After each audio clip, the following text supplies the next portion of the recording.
Bonjour madame, aujourd'hui vous avez fait une conférence sur notamment l'infodémie, hein, les fake news. Vous êtes prof à Lyon 2, pourquoi vous êtes intéressé à l'approche One Health?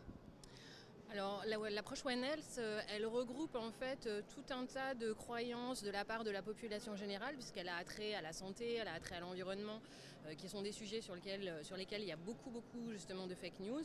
Et donc, en tant que psychologue social, comme on s'intéresse aux croyances, aux représentations et à la façon dont les personnes déploient tel ou tel comportement, c'est un sujet d'intérêt sur lequel nous avons beaucoup de travaux.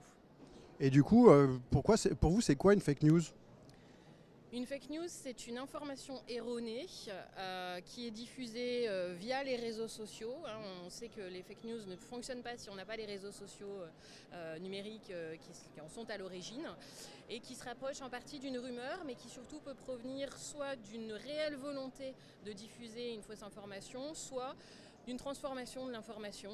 On a une typologie de fake news qui a été proposée et qui permet un petit peu de les repérer les différents types. Par qui elle a été proposée? La typologie, Ouais. je me souviens, là je ne suis pas capable de vous donner l'équipe de recherche, je peux vous la retrouver, mais par des équipes de recherche qui travaillent en sciences de l'information et de la communication et qui travaillent sur les phénomènes de rumeurs notamment et ont essayé de décrypter qu'est-ce qui se joue derrière les fake news. Est-ce que vous ne pensez pas qu'il est important en science d'avoir des points de vue différents? Bien sûr, il faut des points de vue différents, c'est comme ça qu'on fait avancer la science. Mais là, on est sur un sujet qui est complètement différent. C'est pas le fait d'avoir un point de vue différent, une fake news, c'est diffuser une information totalement fausse, erronée, transformée dans un objectif qui n'est pas l'information, hein, qui est plutôt de remettre en cause une information fiable. Pendant la pandémie, l'OMS a mis en place une campagne qui s'appelait Verified. C'est justement une campagne qui est destinée à lutter contre l'infodémie. Et en fait, en gros, ils avaient recruté 10 000 bénévoles en fait, pour faire remonter ce qu'ils considéraient être de la bonne ou de la mauvaise information. Vous en pensez quoi? Alors c'est un moyen comme un autre de travailler la question de la littératie. La littératie, c'est ce qui permet justement aux populations de savoir où chercher les bonnes informations et de déployer un regard critique. Je pense que l'OMS à l'époque n'avait pas trop d'autres solutions pour traiter cette question de la littératie en santé. Mais il y a sûrement d'autres moyens d'augmenter cette littératie en santé, cette littératie scientifique, qui est un vrai sujet. Après, il faut être sûr que les informations soient bonnes ou pas. Vous avez entendu parler du Virality Project? Non. Alors, le Virality Project, c'est une enquête qui est sortie aux États-Unis par le journaliste Matt Taibbi dans le cadre des Twitter Files. Et en fait, ils ont prouvé en fait, que dans une université, il y avait en fait, des messages qui étaient envoyés aux plateformes de réseaux sociaux pour leur dire ce qu'il fallait dire en fait, en matière de Covid. Et c'est sorti aux États-Unis. Vous en pensez quoi? C'est de la manipulation de l'information. Je suis pas très, enfin, de ce que j'en comprends. Pourquoi ça serait de la manipulation de l'information?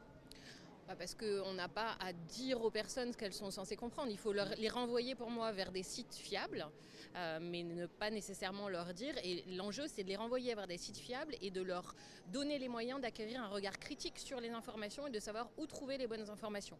Et éviter de leur donner tout cru, parce que ça va peut-être résoudre l'information sur ce sujet-là, mais pas sur les suivantes.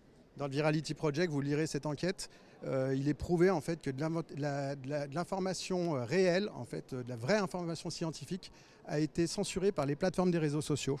Et en fait, il y a la Chambre des représentants des États-Unis qui a menacé en fait d'envoyer en prison en fait les anciens cadres de Twitter dans le cadre de cette affaire. Donc il y a fake news et fake news, c'est ce que je voulais vous dire.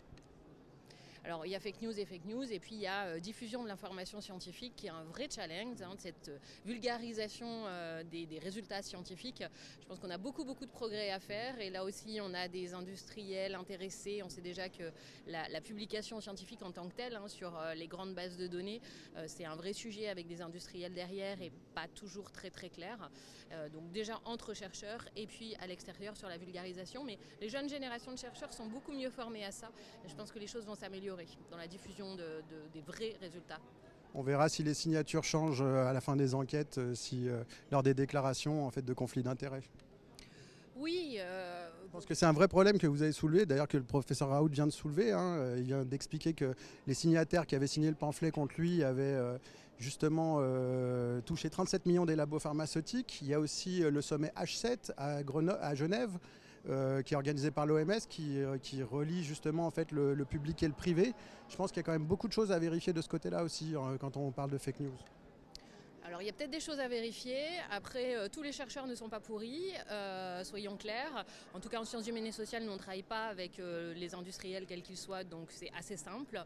Et je pense qu'il ne faut pas diaboliser aussi certaines personnes. Et en tout cas, voilà, sur le professeur Raoult, je préfère ne pas m'exprimer. Mais j'ai un avis très clair.